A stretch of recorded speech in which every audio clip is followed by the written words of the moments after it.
Hello friends, എല്ലാവർക്കും good morning. അപ്പോൾ പത്തരമാറ്റിൻ്റെ ഇന്നത്തെ സൂപ്പർ ഹിറ്റ് വിശേഷത്തിലേക്ക് എല്ലാവർക്കും സ്വാഗതം. അങ്ങനെ നമ്മുടെ അനഘയെ കാണിക്കുകയാണ്. അപ്പോൾ അനഘയെ പതുക്കെ പതുക്കെ പിടിച്ചുകൊണ്ട് നേരെ ഡോക്ടറിൻ്റെ മുന്നിലേക്ക് ചെല്ലുക. അപ്പോൾ ഡോക്ടർ പറയാണ്, അനഘ ഇപ്പം ശരിക്കും അനഘയ്ക്ക് നല്ല മാറ്റമുണ്ട് എന്ന് പറഞ്ഞു കഴിഞ്ഞപ്പോഴേക്കും അനഘയ്ക്ക് ഭയങ്കര ഒരു സന്തോഷം തോന്നുകയാണ്. അതേപോലെ തന്നെ അനഘയെ നോക്കാൻ നിൽക്കുന്ന ആ ഒരു ചേച്ചിക്കും വളരെയേറെ സന്തോഷം തോന്നിക്കുകയാണ്. ഡോക്ടറെ ഇനി വീട്ടിലേക്ക് പോകാവോ എന്നൊക്കെ ചോദിച്ചപ്പോഴേക്കും വീട്ടിലേക്ക് പോകാം, പക്ഷേ എന്നാലും നന്നായിട്ട് തന്നെ ശ്രദ്ധിക്കണം, ആരോഗ്യകാര്യത്തിൽ കൂടുതൽ ശ്രദ്ധിക്കണം എന്നൊക്കെ പറയുകയാണ്. അനഘ കാര്യങ്ങളെല്ലാം അറിയാലോ, ഒരുപാട് കഷ്ടപ്പെട്ടിട്ട് തന്നെയാണ് അനഘയെ ഈ ഒരു ലെവലിലേക്ക് എത്തിയിരിക്കുന്നത്. ഇനി ആരോഗ്യമെല്ലാം നോക്കേണ്ടത് അനഘയുടെ കടമയാണ്. ഡോക്ടറുടെ എഫക്റ്റിന് നിങ്ങൾ നല്ല റെസ്പോണ്ട് തന്നെ തരണം എന്നിങ്ങനെ പറയുകയാണ്. അല്ലെങ്കിൽ നിങ്ങൾ നിങ്ങളുടെ ശരീരം നോക്കിയില്ലെങ്കിൽ അത് ഞങ്ങൾക്ക് വളരെ സങ്കടമായി പോകും എന്നൊക്കെ ഇങ്ങനെ പറഞ്ഞു കഴിഞ്ഞപ്പോഴേക്കും ഈ ചേച്ചി അവിടെയാണെങ്കിൽ, അതേ ഡോക്ടറെ, എൻ്റെ കണ്ണൊന്ന് തെറ്റിക്കഴിഞ്ഞിട്ടുണ്ടെങ്കിലേ പതിയെ എണീക്കാനൊക്കെ ശ്രമിക്കുന്നുണ്ട്. ഏയ് അനഘ, അങ്ങനെയൊന്നും പാടില്ല, അങ്ങനെ പതിയെ എണീക്കാനൊന്നും പാടില്ല കേട്ടോ.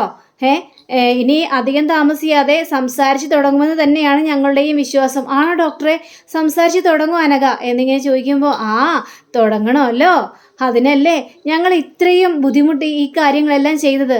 ഒരുപാട് പരിശ്രമങ്ങൾക്ക് ശേഷമാണ് അനഘതെ ഇങ്ങനെയും കൂടി എഴുന്നേറ്റ് നടക്കാനുള്ളൊരു ഇട വന്നത്. പിന്നെ അനഘയ്ക്ക് അറിയാലോ, അനഘയെ പൊന്നുപോലെ നോക്കുന്ന ഒരു കുഞ്ഞു മോള് അനഘയുടെ അരികിൽ തന്നെയുണ്ട്.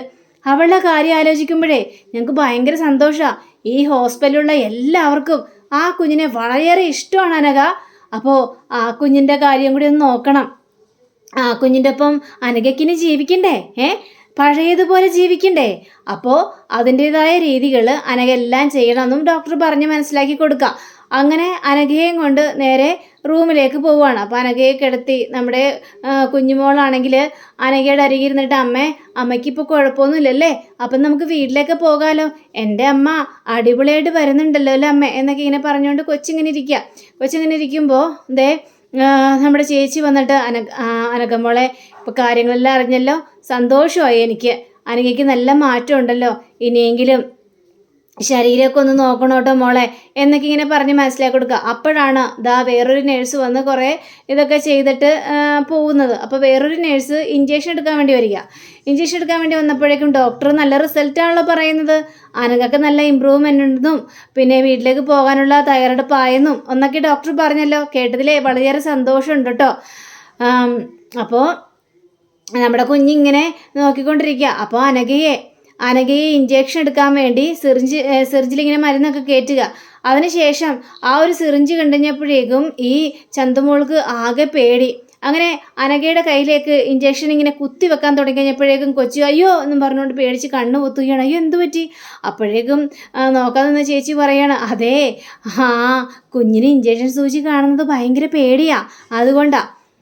അപ്പോഴേക്കും സിസ്റ്റർ ആണെങ്കിൽ, അതിന് ഞാൻ മോളുടെ അമ്മയെ പതിയല്ലേ ഇഞ്ചക്ഷൻ വെക്കുന്നത്, പിന്നെ എന്താ കുഴപ്പം, വേദനിപ്പിക്കാത്ത രീതിയിലാണ് മോളുടെ അമ്മയെ ഞാൻ ഇഞ്ചക്ഷൻ വെക്കുന്നത് എന്നും പറഞ്ഞുകൊണ്ട് വീണ്ടും ആ ഒരു സിറിഞ്ച് എടുത്തിട്ട് ഇഞ്ചക്ഷൻ വെക്കാൻ തുടങ്ങുന്ന സമയത്ത് ആദർശ് പരക്കമാഞ്ഞ് ഓടി വന്നിട്ട് ആ സൂചി അങ്ങോട്ട് തട്ടിത്തെറിപ്പിക്കുക. ഇത് കണ്ട സിസ്റ്ററാണെങ്കിൽ, നിങ്ങൾ എന്ത് പരിപാടിയാണോ കാണിച്ചത്, നിങ്ങൾ എന്തിനാ ആ സിറിഞ്ച് തട്ടിത്തെറിപ്പിച്ചത്? അത് ശരി, നിങ്ങളെ അനഘയുടെ ദേഹത്ത് വിഷം കുത്തിവെക്കാൻ തുടങ്ങിയതാണല്ലേ. അനാവശ്യം പറഞ്ഞു നിൽക്കരുത്. ഞാൻ അനഘയ്ക്ക് ഇഞ്ചക്ഷൻ എടുക്കാൻ തുടങ്ങിയതാ. ഇഞ്ചക്ഷനോ? നിങ്ങൾ ഇഞ്ചക്ഷൻ എടുക്കാൻ തുടങ്ങിയതല്ല. അങ്ങനെ നമ്മുടെ ആദർശ് ആ ഒരു സിറിഞ്ച് എടുക്കുകയാണ്. ഇതിൻ്റെ ഉള്ളിൽ പോയിസനാ, നിങ്ങളെ കൊണ്ട് ആ പോയിസൺ കുത്തിവെപ്പിക്കുകയായിരുന്നു പണി എന്നൊക്കെ ഇങ്ങനെ പറഞ്ഞു കഴിഞ്ഞപ്പോഴേക്കും, എന്ത് പണി? നിങ്ങൾ അനാവശ്യമായി പറയരുത്, അതിലൊരു പോയിസനല്ലോ ഒന്നുമില്ല, അനഘയ്ക്ക് എടുക്കാനുള്ള ഇഞ്ചക്ഷൻ എടുക്കാൻ വേണ്ടി ഞാൻ വന്നത്. നിങ്ങൾ കള്ളം പറയാണ്. സാറേ, ഞാൻ ഇവിടെ ഒരുപാട് വർഷങ്ങളായി ജോലി ചെയ്യുന്നു. അതെ, അത് തന്നെയാണ് പ്രശ്നം. നിങ്ങൾ ഒരുപാട് വർഷങ്ങളായി ജോലി ചെയ്യുന്നു, എന്നിട്ട് പോലും നിങ്ങൾ ഈ ഹോസ്പിറ്റലിനോട് ആത്മാർത്ഥത കാണിക്കാതെ കുറച്ച് പൈസ നിങ്ങളുടെ കയ്യിലേക്ക് കിട്ടിക്കഴിഞ്ഞപ്പോഴേക്കും നിങ്ങളാകെ മറിഞ്ഞു തിരിഞ്ഞു.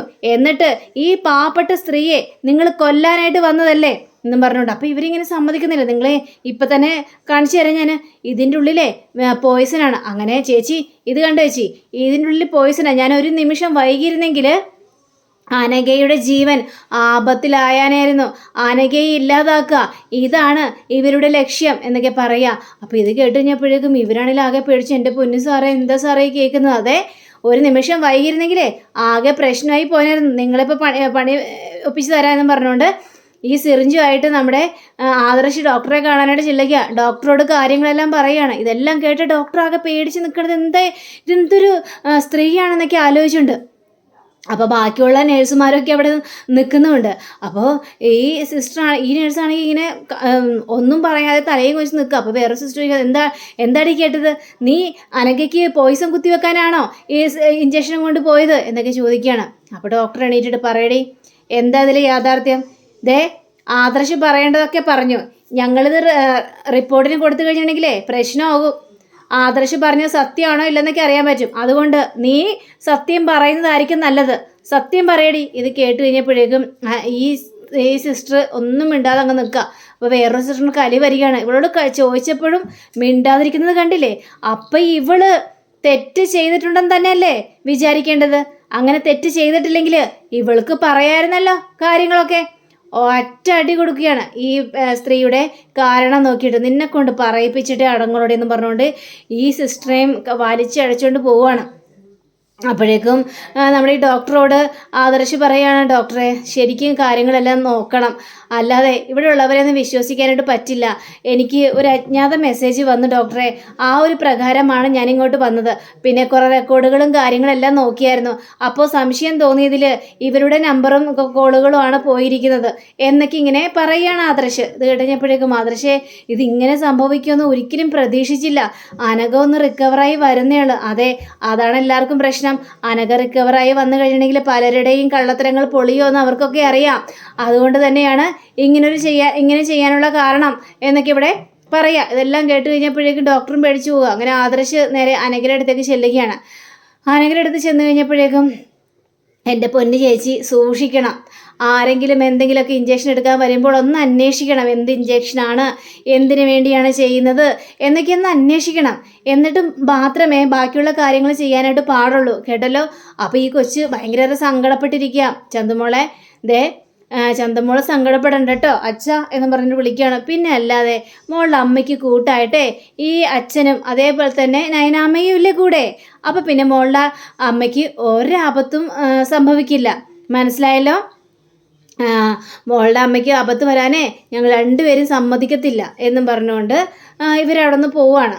ആദർശം അവിടെ നിന്ന് പോവുകയാണ്. അപ്പോൾ ആദർശം അവിടെ നിന്ന് പോയി കഴിഞ്ഞപ്പോഴേക്കും അനഘയ്ക്കാണെങ്കിൽ ആകെ ടെൻഷൻ. അപ്പോൾ ഈ ചേച്ചിയാണെങ്കിൽ എൻ്റെ പൊന്നെ അനഘയെ മോളെ ഇല്ലാതാക്കാൻ വേണ്ടിയാണല്ലോ ഈ കിടന്ന് കാണിച്ചു കൂട്ടുന്നത് എന്നൊക്കെ പറഞ്ഞുകൊണ്ട് അങ്ങനെ നമ്മുടെ നയന, അപ്പോൾ നയനയും അതേപോലെ തന്നെ ദേവിയാനയും കൂടി സംസാരിക്കുകയാണ്. അപ്പോൾ സംസാരിച്ച് കഴിഞ്ഞപ്പോഴേക്കും എന്തായാലും മോളെ ഞാനത് പറഞ്ഞത് കൊണ്ടാണല്ലോ ഹോസ്പിറ്റലിലേക്ക് ആദർശ് പോയത്, അല്ലായിരുന്നെങ്കിൽ എന്താവുമായിരുന്നു സ്ഥിതി?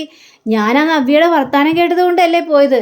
ഏയ് അല്ലമ്മേ, അല്ലെങ്കിലും അങ്ങോട്ട് ഞാൻ പോകാനിരിക്കുമായിരുന്നു. ഞങ്ങൾ അനഘയ്ക്ക് ഒന്ന് റിക്കവറായിട്ടൊക്കെ വരികയാണല്ലോ, അപ്പോൾ ഏതായെന്ന് അന്വേഷിക്കാൻ പോകാനിരിക്കുകയായിരുന്നു. അങ്ങനെയാണ് അമ്മ ഈ സംഭവം കൂടി പറഞ്ഞത്. പക്ഷേ നവ്യയുടെ നീക്കം അത് ശരിയായിട്ട് എനിക്ക് തോന്നുന്നില്ല. നവ്യയാണോ ഇതിൻ്റെ പിന്നിൽ? എനിക്കങ്ങനെ തോന്നുന്നില്ല അമ്മേ. നവ്യേച്ചിയാണ് അതിൻ്റെ പിന്നിലെന്ന് എനിക്കത് വിശ്വസിക്കാനായിട്ട് കഴിയുന്നില്ല. നവ്യേച്ചി ആയിരിക്കില്ല ഉറപ്പായിട്ടും. കാരണം അങ്ങനെ നവ്യേച്ചി അങ്ങനെ പറഞ്ഞിട്ടുണ്ടെങ്കിൽ ആ നിമിഷം തന്നെ ആദർശേട്ടന് അജ്ഞാത മെസ്സേജ് എത്തിയിരിക്കുന്നു, അനഘയുടെ ജീവൻ ആപത്തിലാണെന്നും പറഞ്ഞുകൊണ്ട്. അതുകൊണ്ടല്ലേ ആദർശേട്ടൻ പെട്ടെന്ന് അവിടെ എത്തിയതും ആ ഒരു നേഴ്സിനെ കണ്ടുപിടിക്കാൻ സാധിച്ചതും അതുകൊണ്ടാണല്ലോ. അതും പറഞ്ഞു ശരിയാ. അപ്പം മോള് പറയുന്നത് നവ്യ ഇതിന് പിന്നിലില്ലെന്നാണോ? അങ്ങനെയല്ല ഞാൻ പറയുന്നത്. പക്ഷേ നവ്യേച്ചി എന്തൊക്കെയോ മനസ്സിൽ ഒളിപ്പിക്കുന്നുണ്ട്. നവ്യേച്ചിക്ക് എന്തൊക്കെയോ കാര്യങ്ങൾ അറിയാം. ഇനി കള്ളത്തരങ്ങളെല്ലാം കണ്ടുപിടിച്ചിട്ടുണ്ടാവുമോ? പിന്നെ എന്തിനാ നവ്യ നമ്മുടെ മുന്നിൽ അഭിനയിക്കുന്നത്? ഉള്ള കാര്യങ്ങളെല്ലാം തുറന്നു പറഞ്ഞൂടെ?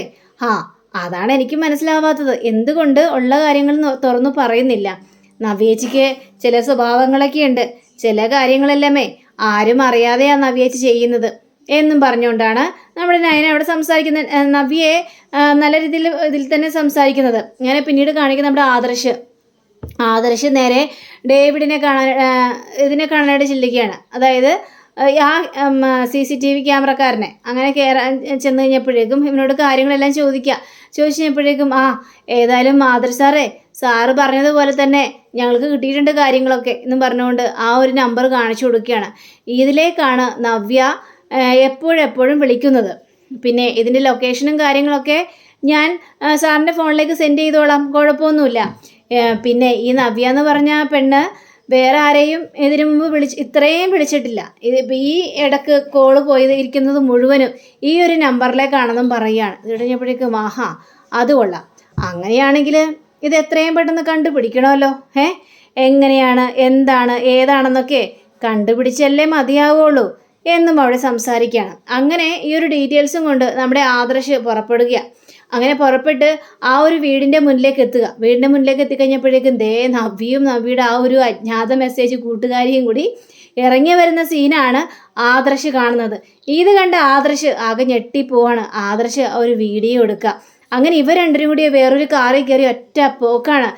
കൊള്ളാം, അജ്ഞാത മെസ്സേജുകാരിയുടെ കൂടെ നവ്യയും പിടികൂടി. അപ്പോൾ ആദർശിനത് ഭയങ്കര സന്തോഷം തോന്നുകയാണ്. അങ്ങനെ ആദർശ് ഇത് നയനയോട് ചെന്ന് പറയുക. നയനയോട് ചെന്ന് പറഞ്ഞപ്പോഴേക്കും ഓഹോ അങ്ങനെയാണല്ലേ ആദർശേട്ടാ എന്നൊക്കെ എന്നെ ചോദിച്ചപ്പോഴേക്കും അതേന്നേ, നിന്റെ ചേച്ചിയും കണ്ടെത്തി. അപ്പോൾ ചേച്ചി നമ്മളുടെ നല്ല കാര്യത്തിന് വേണ്ടിയാണ് ഇതെല്ലാം ചെയ്യുന്നതെന്ന് ഉറപ്പ് വരുത്താം അല്ലേ ആദർശേട്ടാ? തീർച്ചയായിട്ടും അങ്ങനെ വരുത്താനാണ് എൻ്റെയും താല്പര്യം. അജ്ഞാത മെസ്സേജ് അയച്ചത് അപ്പോൾ അത് നവ്യ അറിഞ്ഞിട്ട് തന്നെയാണ്. ഇവിടെയുള്ള കാര്യങ്ങൾ മുഴുവനും നവ്യയാണ് അജ്ഞാത മെസ്സേജിലൂടെ അയക്കുന്നത്. പക്ഷേ ചേച്ചി അബിയെക്കുറിച്ചുള്ള സത്യങ്ങൾ മുഴുവനും അറിഞ്ഞാൽ മതിയായിരുന്നു. ഇനി അറിയാൻ വലിയ ബുദ്ധിമുട്ടൊന്നുമില്ല. ചിലപ്പോൾ അറിഞ്ഞിട്ടുണ്ടെങ്കിലോ അറിഞ്ഞത് കൊണ്ടാണെങ്കിലോ നമ്മളോടൊപ്പം ഈ ഒരു കാര്യത്തിന് വേണ്ടി കൂട്ടു നിൽക്കുന്നത് അനഘയെ രക്ഷിക്കാനുള്ള കാരണക്കാരിയും ഇപ്പോൾ നവ്യ തന്നെയായി മാറിയിരിക്കുകയല്ലേ. അപ്പം ആരും അറിയാതെ ഇങ്ങനൊരു കളി കളിക്കുകയാണെങ്കിലോ അതെ ആദർശേട്ടാ അങ്ങനൊരു കളി കളിക്കുകയാണ്. കാരണം എനിക്ക് നല്ല സംശയം ഉണ്ടായിരുന്നു നേരത്തെ തന്നെ. അന്ന് ഞങ്ങളൊരു അവാർഡ് ഫംഗ്ഷന് പോയില്ലായിരുന്നോ? ആ സമയത്ത് എനിക്കല്ലേ അവാർഡ് കിട്ടിയത്. അവാർഡ് കിട്ടിയ ആ സമയത്ത് അബിയുടെയും അതേപോലെ തന്നെ ആ ഡേവിഡിൻ്റെയും മുഖമൊക്കെ ആകെ വല്ലാത്തൊരവസ്ഥയിലായിരുന്നു. പക്ഷേ ആ ഒരു സങ്കടമൊന്നും നവ്യേച്ചിയുടെ മുഖത്ത് ഞാൻ കണ്ടില്ല. അവിടെ സന്തോഷം തന്നെയാണ് കണ്ടത്. അപ്പം തന്നെ എനിക്ക് ചെറിയൊരു സംശയമൊക്കെ തോന്നിയതാണ് എന്നൊക്കെ അവിടെ പറഞ്ഞുകൊണ്ടിരിക്കുകയാണ്. ഏതായാലും ഇനി ആ ഒരു ഇതും കൂടി കണ്ടുപിടിക്കണം. ഇനി നവ്യയുടെ പിന്നാലെയും പോകണം. നവ്യ നമ്മളെ സഹായിക്കുകയാണെങ്കിൽ ഉറപ്പായിട്ടും അത് കണ്ടുപിടിച്ചിരിക്കണം നയന. അതേ ആദർശേട്ടാ അത് കണ്ടുപിടിച്ചിരിക്കണം എന്നും പറയാം. പിന്നീട് കാണിക്കുന്നത് നമ്മുടെ അബിയെയും അതേപോലെ തന്നെ നരേന്ദ്രനെയാണ്. അപ്പോൾ ഇവർ രണ്ടും കൂടി സംസാരിക്കുകയാണ്. അപ്പോൾ അച്ഛാ ഇപ്പം എന്ത് ചെയ്യുമെന്ന് അറിയാൻ പാടാത്തൊരവസ്ഥ അച്ഛാ. അനഘ റിക്കവറായിട്ട് വരികയാണല്ലോ അച്ഛാ. പിടിക്കപ്പെട്ട് കഴിഞ്ഞിട്ടുണ്ടെങ്കിൽ ആകെ പ്രശ്നമാവും. പക്ഷേ ഒന്ന് കൊല്ലാനായിട്ട് ഏർപ്പാടാക്കി ഇപ്പം അതും പൊളിഞ്ഞ് പാളീസായി. എടാ അനഘ റിക്കവറായിട്ട് വരികയാണ്. ഇനി സംസാരവും കൂടി തുടങ്ങിക്കഴിഞ്ഞിട്ടുണ്ടെങ്കിൽ പിന്നെ പണി പാളും. നിന്റെ കാര്യം കട്ടപ്പുകയായി. പിന്നെ സത്യങ്ങളെല്ലാം നവ്യ തിരിച്ചറിയും. നവ്യ തിരിച്ചറിഞ്ഞാൽ അറിയാലോ. പക്ഷേ എടാ വീട്ടിൽ നടക്കുന്ന ഓരോ കാര്യങ്ങളും എങ്ങനെയാടാ ഇതൊക്കെ ആദർശ് അറിയുന്നത്? അപ്പോൾ നമ്മുടെ കാര്യങ്ങളൊക്കെ ആരോ ചോർത്തി കൊടുക്കുന്നത് തന്നെ വേണ്ടേ നമ്മൾ കരുതാനായിട്ട്? അതെ അച്ഛാ ഇത് ആരാണ് ചോർത്തി കൊടുക്കുന്നതെന്ന് ഒന്നും മനസ്സിലാവുന്നില്ല. പക്ഷേ ഞാൻ ഒരു കാര്യം പറഞ്ഞേക്കാം, നീ ചെയ്തതേ വളരെ ക്രൂരമായ കാര്യമാണ് കേട്ടോ അനഘയോട്. കാരണം അനഘയോട് ചെയ്തത് വളരെയേറെ തെറ്റായ കാര്യം തന്നെയാണ്. നിനക്ക് അതിലൊരു കുഞ്ഞുണ്ട്. ആ കുഞ്ഞിനോടൊക്കെയാണ് നീ കിടന്ന് ഈ ക്രൂരത കാണിക്കുന്നത്. നിങ്ങളെ പിരിഞ്ഞ് ഞാൻ ഒരുപാട് വർഷങ്ങൾ ഇരുന്നെങ്കിലും എൻ്റെ ജീവിതത്തിലേക്ക് വേറൊരാൾ കടന്നുകൂടിയിട്ടില്ല. ഞാൻ ആരെയും ചതിച്ചിട്ടുമില്ല. എൻ്റെ മനസ്സിലപ്പം നിങ്ങളുടെ മുഖം മാത്രമേ ഉണ്ടായിരുന്നുള്ളൂ. എൻ്റെ മക്കൾ എന്നുള്ളൊരു ചിന്ത മാത്രമേ ഉണ്ടായിരുന്നുള്ളൂ. പക്ഷേ നീ ഇങ്ങനെയൊക്കെ കാണിച്ചു കൂടുന്നുണ്ടല്ലോടാ. ആ പാവം കുഞ്ഞിനോടാണല്ലോടാ നീ ഇങ്ങനെയൊക്കെ കാണിച്ചു കൂടുന്നത്. അയ്യോ അച്ഛാ ഞാൻ അവൾ അങ്ങനെയൊന്നും കാണിച്ചു കൂട്ടുന്നതല്ല. എനിക്ക് അവളോട് ഒരു ഇഷ്ടക്കേടുമില്ല. എടാ നീ കൂടുതലൊന്നും പറയേണ്ട ആവശ്യമില്ല. നിനക്ക് അവളോട് ഇഷ്ടക്കേടുണ്ട്, അതെനിക്ക് മനസ്സിലായ കാര്യമാണ്. നീ കൂടുതൽ ഡയലോഗൊന്നും അടിക്കണ്ട അഭി എന്ന് പറയുക. അങ്ങനെ പിന്നീട് കാണിക്കുന്നത് നമ്മുടെ നയനയാണ്. അപ്പോൾ നയന എന്താ ചിന്തിച്ചുകൊണ്ടിരിക്കുമ്പോൾ ജലജ കയറി വരികയാണ്. കണ്ടില്ലേ അവൾ ആലോചിക്കുകയായിരിക്കും നന്ദുവിനെ എങ്ങനെ ഈ വീട്ടിലേക്ക് കയറ്റാമെന്ന്. അപ്പോൾ നയന ഇങ്ങനെ തിരിഞ്ഞു നോക്കുക. എന്താടി നീ എന്താലോചിച്ച് കൂട്ടുകയാ? നന്ദുവിനെ ഈ വീട്ടിലേക്ക് എങ്ങനെ കയറ്റാമെന്ന് നീ ആലോചിച്ച് കൂട്ടുകയായിരുന്നോ? എനിക്കത് ആലോചിച്ച് കൂട്ടേണ്ട കാര്യമൊന്നും ഇല്ല അപ്പച്ചി. എടി നിന്റെ അമ്മയും അച്ഛനൊക്കെ ദുർമന്ത്രവാദം ചെയ്തേ നന്ദുവിനെ ഈ വീട്ടിലേക്ക് കയറ്റും. അല്ലെങ്കിൽ നന്ദുവിനും അതേപോലെ തന്നെ ഈ നവീനും ഇഷ്ടമാണല്ലോ, കല്യാണം ഉറപ്പിച്ചല്ലോ. പിന്നെ എന്തിനാടി അനിയുടെ പിന്നാലെ നടക്കുന്നത്? അപ്പച്ചി എൻ്റെ അച്ഛനും അമ്മയ്ക്ക് അങ്ങനെ ദുർമന്ത്രവാദം ചെയ്യാൻ അറിയെങ്കിലേ അപ്പച്ചിക്ക് അങ്ങോട്ട് ചെയ്യാവുന്നതല്ലേ ഉള്ളൂ, നിങ്ങളുടെ മോളുടെ കല്യാണം നടത്താൻ വേണ്ടി. പിന്നെ എന്തിനാ എന്നോട് പറയുന്നത്? ഞാൻ ഒരു കാര്യം പറഞ്ഞേക്കാം, നിങ്ങൾ എന്തൊക്കെ പറഞ്ഞു വന്നാലും ശരി, അനിയുടെ കാര്യത്തിൽ ഇനി ഞാൻ ഏർപ്പെടില്ല. അനിയുടെയും നന്ദുവിൻ്റെയും കല്യാണം നടക്കാനാണ് നിശ്ചയമെങ്കിൽ അതിന് ഞാനും ആദർശേട്ടൻ കൂട്ടു നിൽക്കുക തന്നെ ചെയ്യും.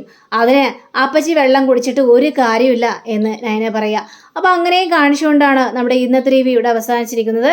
അടുത്ത റിവ്യൂവിനെ കാത്തിരിക്കുക, സബ്സ്ക്രൈബ് ചെയ്യുക. എല്ലാവർക്കും നല്ലൊരു ദിനം ആശംസിക്കുന്നു. നമസ്കാരം. Thank you. See again. By.